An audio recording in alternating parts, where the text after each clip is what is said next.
Hi, everybody. This is Silvio Canto in Dallas, Texas on Friday, January the 19th. One of the things that we're going to be doing this year is to be taking a look at some of our friends and talking with them about the political situation. Some of the people who have done podcasts with us in the past, and look at them and look at their situation and look at what they think about the political situation in 2024.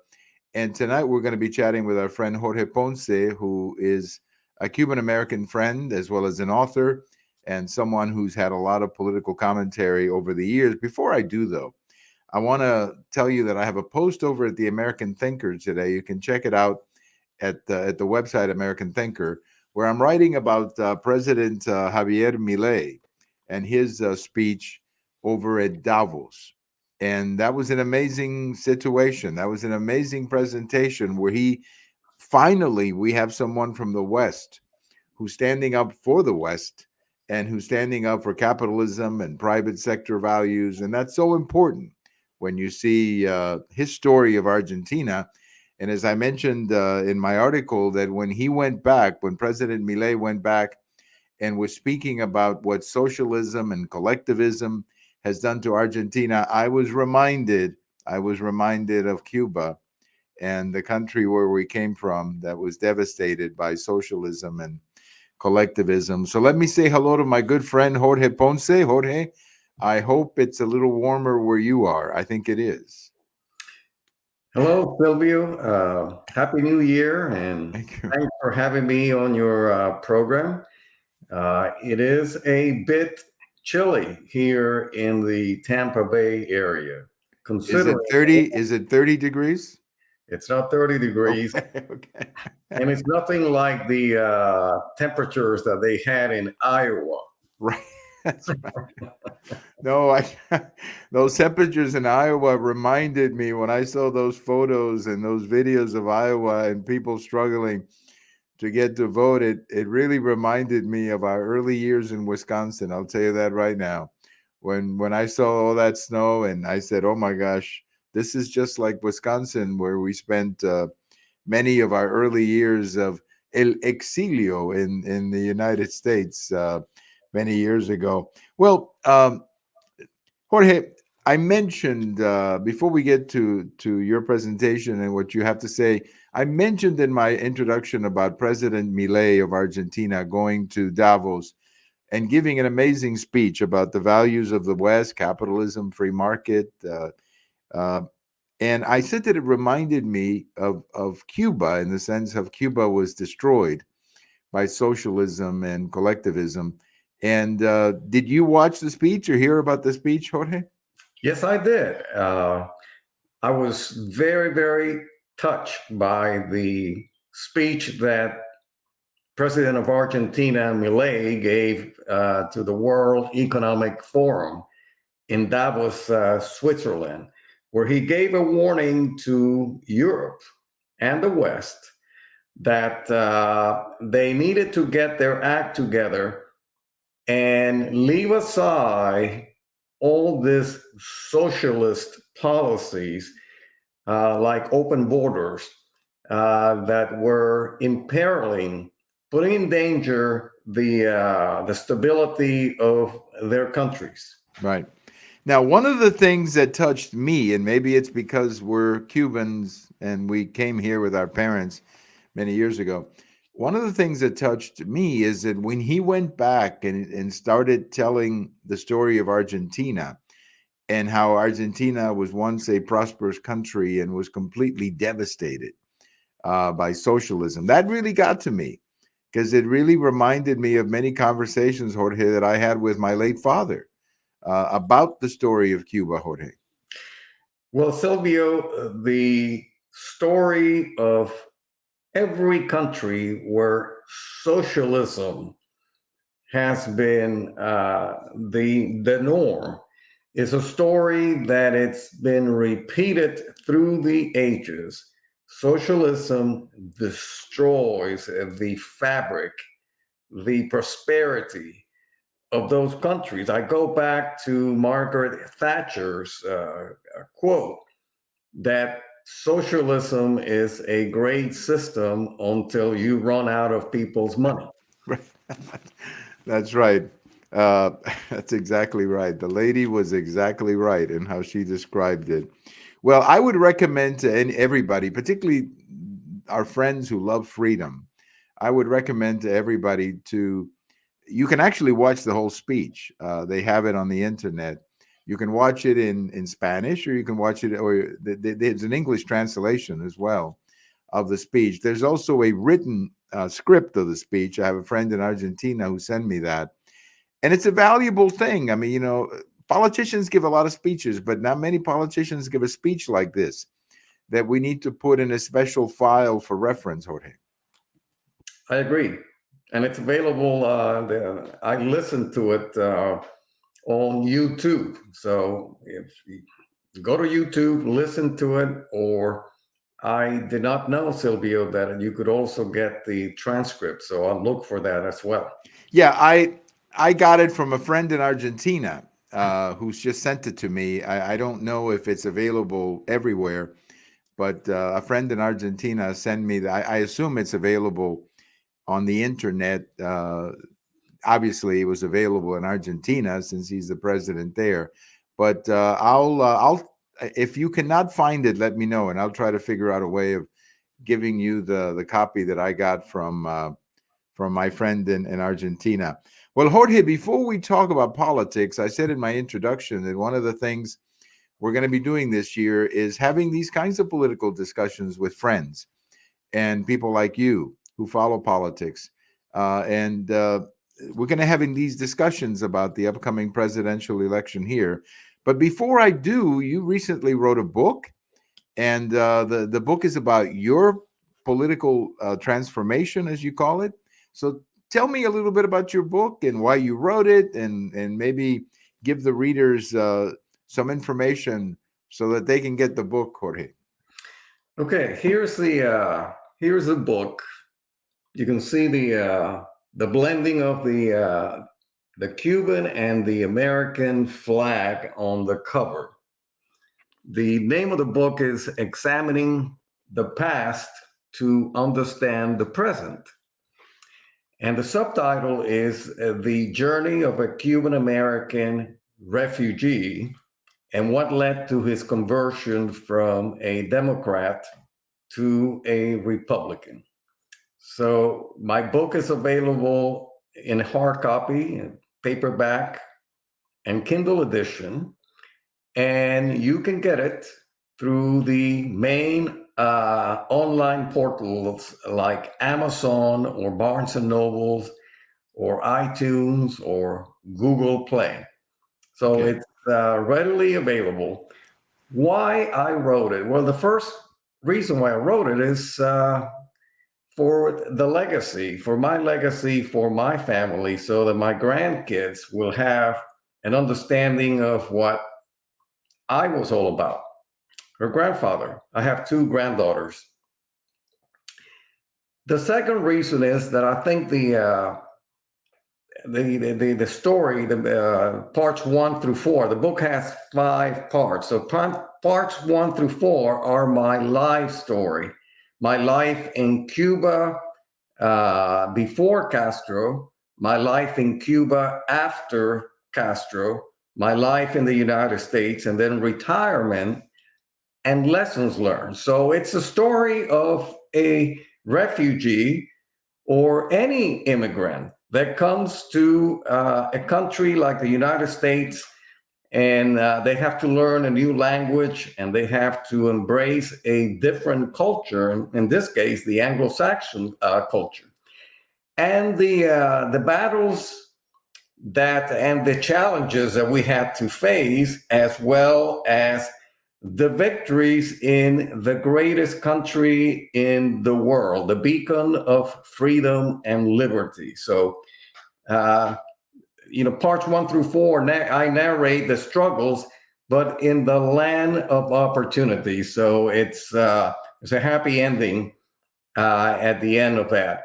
And then part 5 has 63 articles that I have written on all subjects, ranging from politics to civil rights to Hispanics to Cuban Americans to philosophy to religion. But as the subtitle indicates, there are multiple articles where the readers will understand why I made the transformation from a Democrat to a Republican, which is a very hot ticket item in the 2024 presidential election. There's been a tsunami, an exodus of Hispanics changing their political affiliation from the Democratic Party to the Republican. And that's the part that part of that is what we're going to be talking about tonight as we deal with some of the issues. I thought it was interesting in your book that one of those reasons that you changed, or one of the things that got you to go from Democrat to Republican, was the incident of the little boy in the raft. Back in, it's almost 25 years ago, whatever it was. The little boy Gonzalez who was picked up on the raft and then was in Miami and then eventually was returned to Cuba. I thought that was for many Cubans like ourselves, that was a real turning point, I thought. And because it almost brought back the Cuban experience to many of us. I thought of another interesting point that you made in your book was how you really, maybe the last straw in your case was when President Obama opened up Cuba without getting anything back.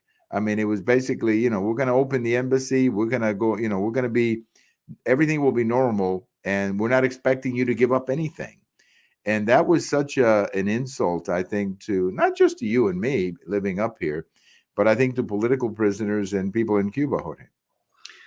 Oh, absolutely. That was the opening up of a U.S. embassy in Havana by President Obama with the assistance of this Argentine liberal Pope Francis, was the last straw for me, because I think the human rights dissidents in Cuba, like Oswaldo Payá, like Oscar Bisset, were given, for example, exceedingly long prison sentences just for wanting a change. I mean, Cuba has had a one-party government for 64 years.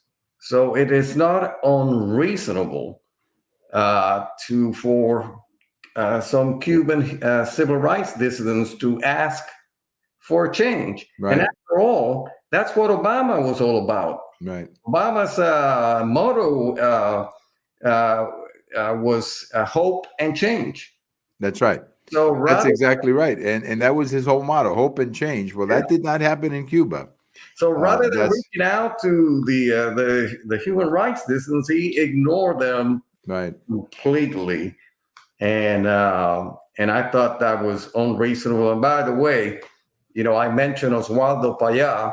Oswaldo Payá died under very suspicious circumstances in Cuba.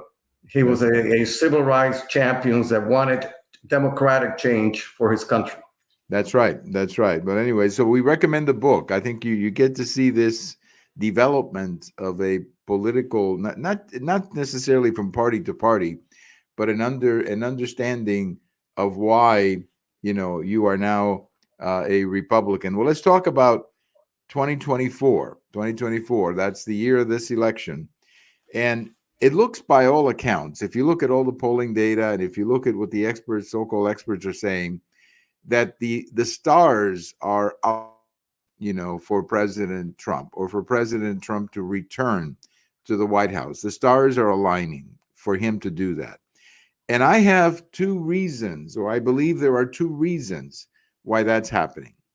The first one is that when you compare the Trump presidency to the Biden presidency, Trump looks better all the time. I mean, the results are there.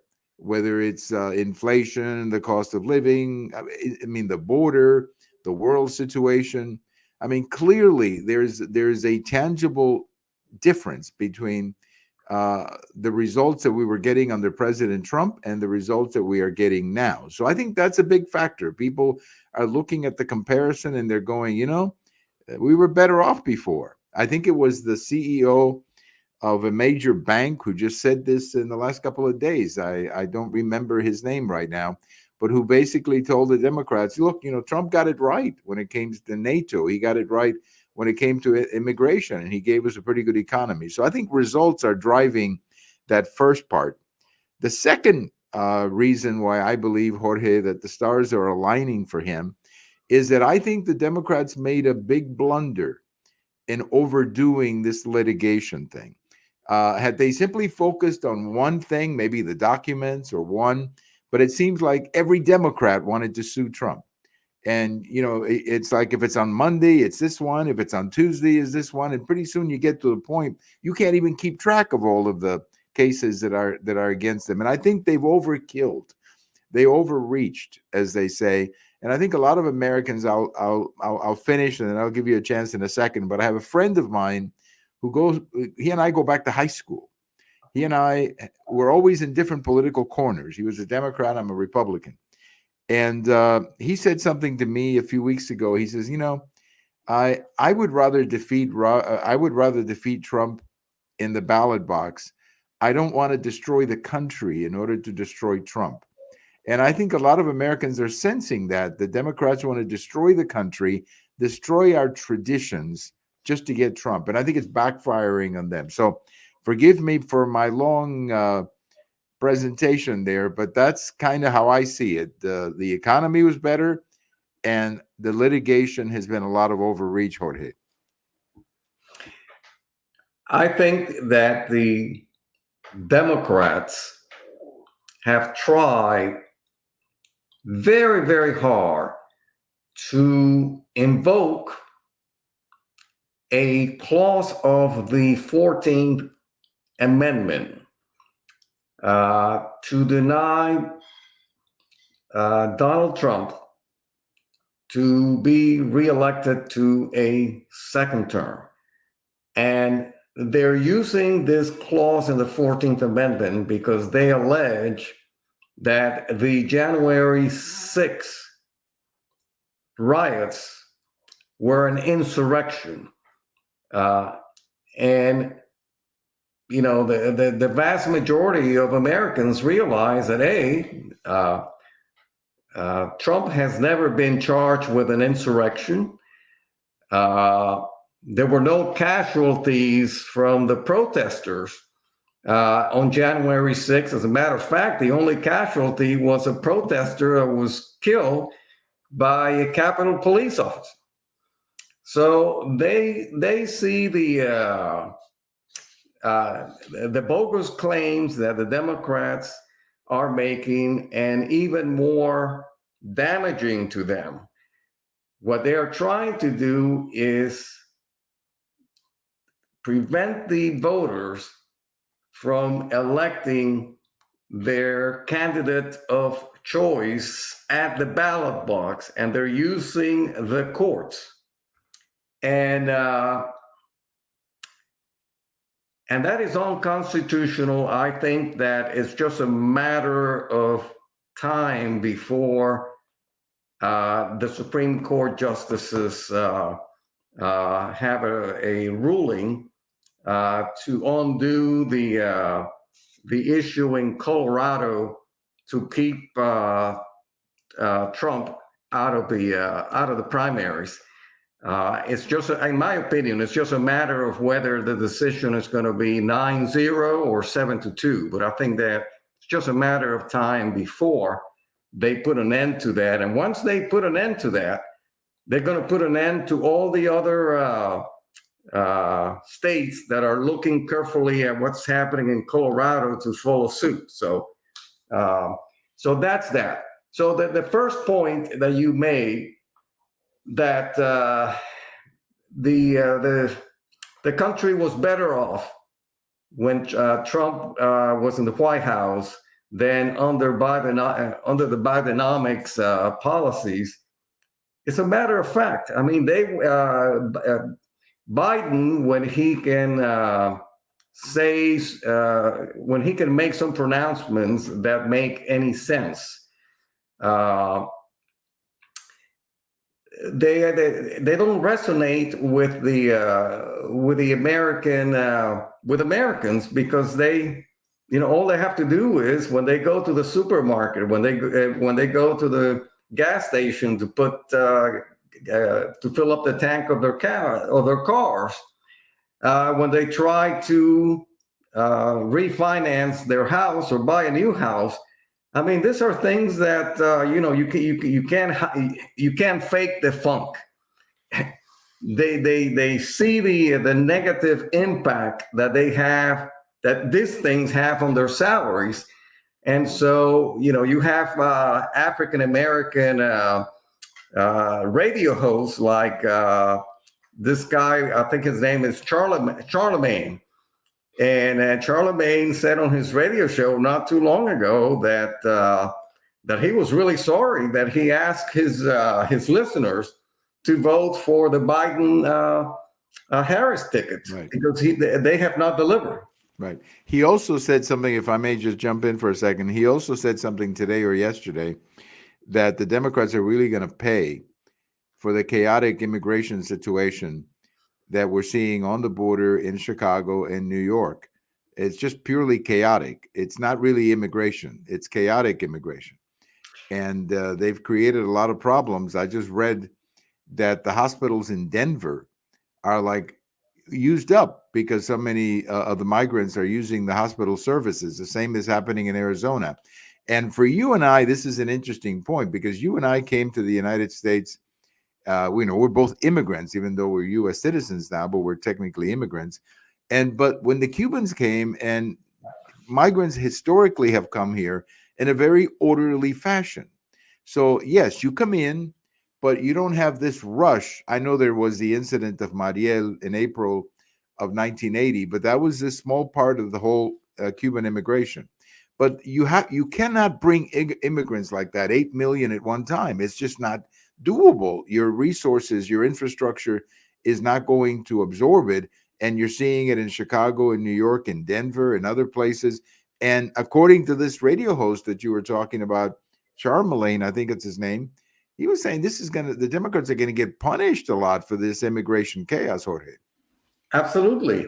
And it's funny that you have Democratic mayors of democratically run cities like New York City and Chicago, that they made their cities sanctuary cities, preventing the federal law enforcement personnel from vetting the illegal immigrants. And they thought that this was very humane. And by the way, I have to also emphasize that the Catholic, most Catholic churches, through their Catholic charities, are also helping out with the illegal immigrants, giving them all kinds of help. And now they realize that this was a big mistake, that they cannot, their budgets cannot tolerate the expense of all this massive influx of people. That's right. You just simply cannot handle 6 or 7 million people coming into your country, and not just in a chaotic way, but more than that, they're coming in entirely different than you and I came in. When you and I came in, I'm sure it was the same way with your father. Your father could work within a couple of days that we were in, because we were coming in under a process that gave us the opportunity to be here legally. And, my father could work the next day or the day after. He had the papers to do that. But now we're bringing in people on the basis that they're going to meet with a judge in 5 years and 6 years or whatever the time is. What are these people going to do for the time they're waiting for the judge? Well, I guess they're going to have to work under the table. They're going to have to depend on public services. And that's not smart, Jorge. That is simply not fair on not just the legal immigrants, but also the citizens of the country who obviously have limited resources, Jorge. Not only that, but getting back to why why we think that that Donald Trump has a great probability of getting elected to a second term. There's no American citizen is going to tolerate that their tax revenues are going to give preferential treatment to illegal immigrants over the legal citizens of this country. So when you have a school where they have sent the students to work, I mean, they have sent the students to study online at their homes so that the school can be used as a haven to house the illegal immigrants. That doesn't go too well. No, that doesn't go well at all. In fact, that was a disaster politically for whoever made that call in New York. But even though it was only a one-day thing, I think they went back to school the next day. It was just the whole thing was so poorly managed. Well, let me get to another point because the time is flying, and that is the Hispanic vote. You mentioned that the support for President Trump among Hispanics is increasing. I think that it's because of results. What I mentioned before about the quality of life, particularly what's happening on the border. So that's why I think it's increasing. Why do you think it's increasing, Jorge? Well, I think that the Republican Party shares a lot of the values that Hispanics have. I mean, the values of faith, family, freedom, and work. Today's Democrats shy away from those principles. For example, today's Democrats have no use, well, let me rephrase that so I don't get in trouble. Today's Democrats we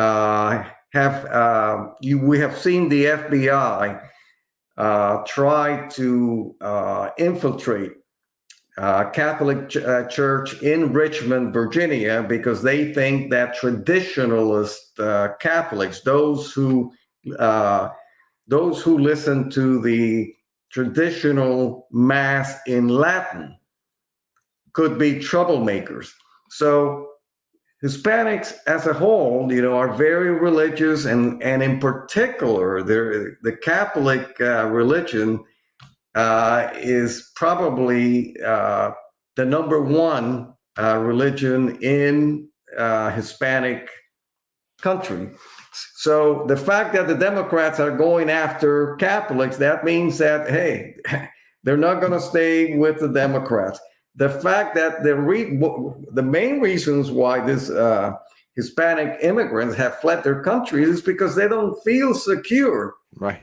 And the Democrats are trying to defund the police, which makes their cities less safe. So that's another reason why.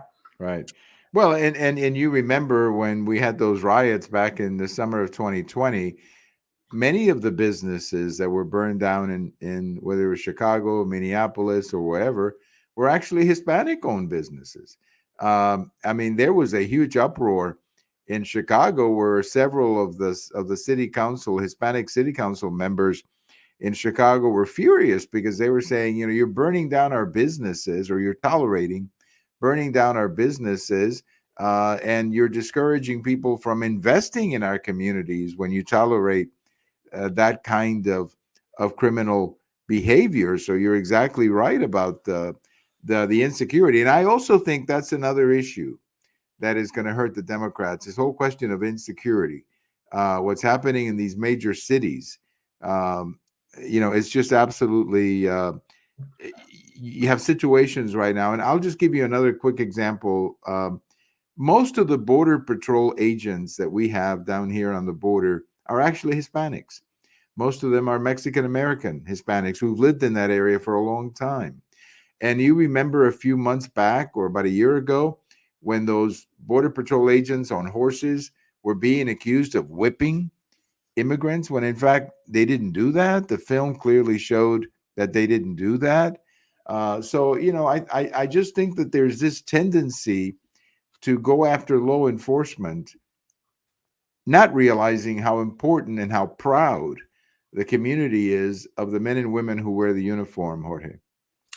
Well, and that incident with the Border Patrol agents that the Biden administration accused of using their whips against the immigrants, as you indicated, was false, and the fake news media did not issue an apology.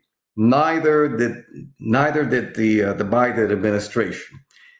The other thing is that the Democrats are trying to mess with the Spanish language, so they want to change our words to something like Latin X. Right.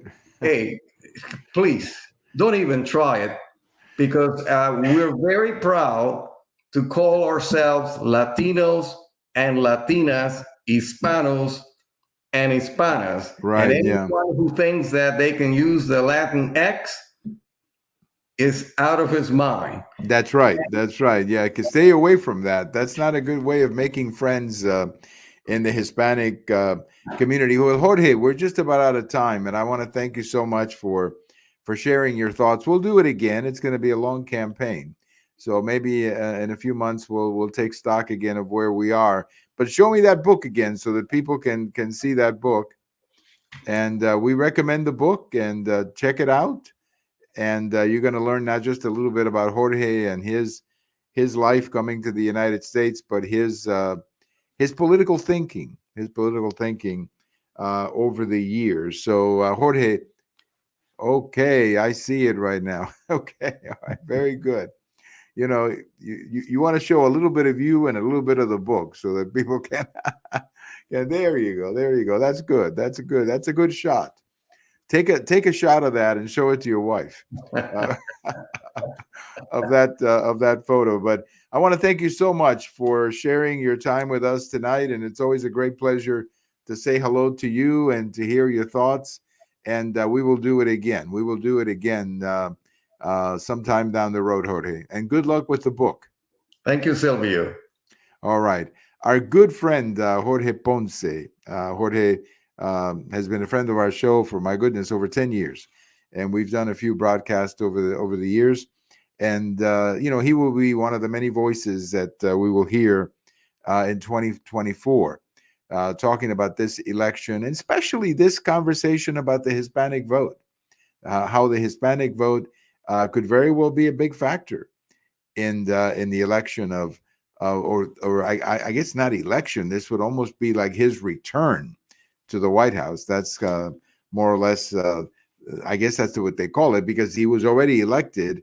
So this wouldn't be an election. This would be more like a return to the White House in 2024. Thank you for listening. This is Silvio Canto in Dallas, and we'll talk to you later. Have a great weekend, everybody.